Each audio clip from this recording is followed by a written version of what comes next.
वृद्धों के दुश्मनों के बारे में बात करेंगे। क्या बात करेंगे? वृद्धों के दुश्मनों के बारे में। उनको जीरियाट्रिक जाइंट्स भी कहते हैं। ठीक है, तो सबसे पहला वृद्धों का दुश्मन इमोबिलिटी।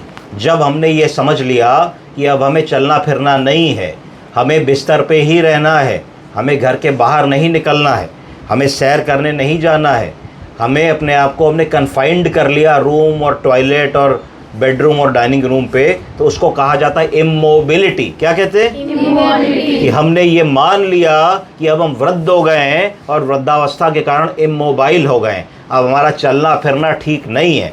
तो ये सबसे बड़ा दुश्मन होता है। जैसे ही आप इमोबाइल हो जाते हैं तो आपकी जो मांसपेशियां हैं वो कमज़ोर होने लगती हैं और शिथिलता आने लगती है, आप लड़खड़ाने लगते हैं, आप ज़्यादा चले तो गिर सकते हैं, चलने पे हाथों पैरों की मसल्स और टिश्यूज़ में हाइपोक्सी ऑक्सीजन की कमी होने लगती है, जोड़ स्टिफ होने लगते हैं। जोड़ जब स्टिफ होने लगते हैं तो ऑस्टियोपीनिया, ऑस्टियोपोरोसिस, ऑस्टियोआर्थराइटिस और फिर डिफॉर्मिटी डेवलप हो जाती है। तो यहाँ से वहाँ तक जाने में भी जोड़ दर्द करने लगते हैं।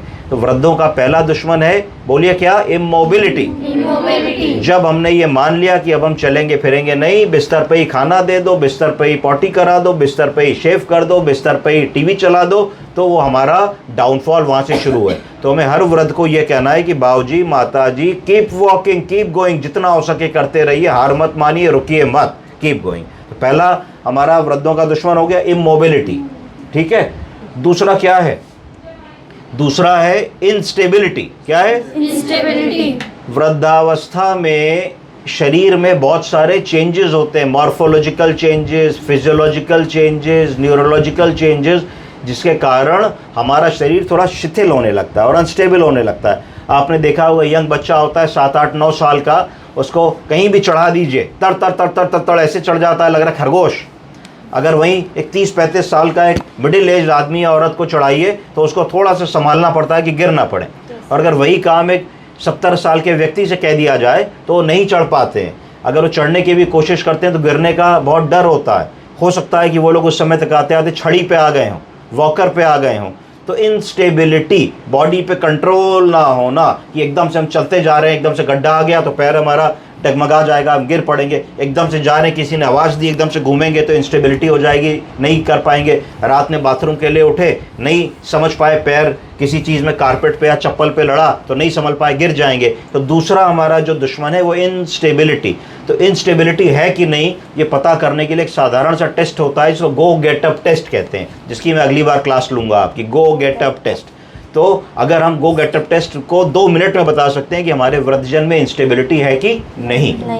तो 2 आई हो गए, पहला हो गया इमोबिलिटी, दूसरा हो गया इंस्टेबिलिटी, तीसरा है इनकॉन्टिनेंस। बोलिए इनकॉन्टिनेंस। इनकॉन्टिनेंस का मतलब है पॉटी और सूसू को बताने की क्षमता में कमी आ जाना, इसको इनकॉन्टिनेंस कहते हैं। तो जब ये होने लगता है मरीज में तो उसकी कॉन्फिडेंस कम हो जाती है, उसका जो सेल्फ रिस्पेक्ट और सेल्फ एस्टीम है वो कम हो जाता है।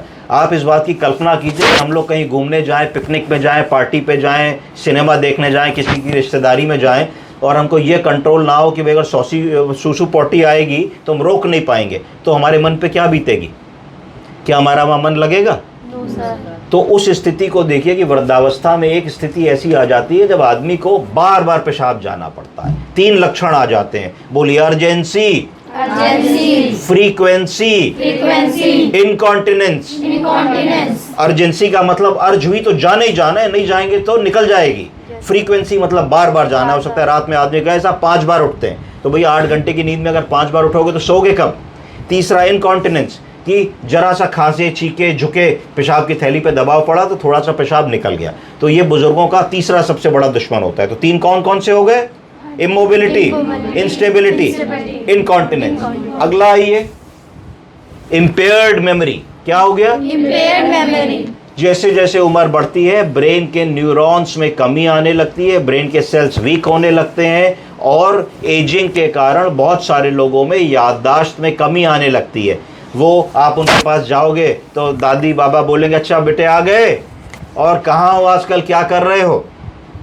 तो तो उनको पता है कि तुम जॉब कर रहे हो कि पढ़ाई कर रहे हो, उनको तुम्हारा नाम भी पता है, पर वो धीरे से कह देंगे मुन्नी आ गई, देखो बबू आ गया, देखो बेटा आ गया, और बेटा कैसे हो, या तुम्हारे और भाई बहनों से तुम्हारा नाम कंफ्यूज करेंगे। तो इसको धीरे धीरे कहते हैं इंटेलेक्चुअल इम्पेयरमेंट। क्या कहते हैं? Intellectual impairment. इसका मतलब है कि ब्रेन से जो इन्फॉर्मेशन हमें वापस लानी है, यानी कि कौन आया, उसका क्या नाम है, क्या खाया, कब खाया, हमारे देश का राष्ट्रपति कौन है, हमारे देश का प्रधानमंत्री कौन है, हमारे कितने बच्चे हैं, हम कब पैदा हुए, हमारी बर्थ डेट कब होती है, हम कब रिटायर हुए, हम कहाँ काम करते थे, हमारा हाई स्कूल हमने किधर से किया। ऐसे वो सवाल होते हैं जो ज़िंदगी में कभी भी आदमी नहीं भूलता है, पर अगर आप इन सवालों को भी पूछेंगे तो आपको ऐसा लगेगा कि मरीज़ इसका सही जवाब कई बार नहीं दे पा रहा होता है। तो ये वृद्धों का चौथा और मोस्ट इम्पॉर्टेंट जो है दुश्मन होता है, क्योंकि जब मानसिक रूप से कोई कमज़ोर हो गया और शिथिल हो गया तो फिर वो अपने छोटे बड़े डिसीजंस नहीं ले पाता, छोटे बड़े काम नहीं कर पाता,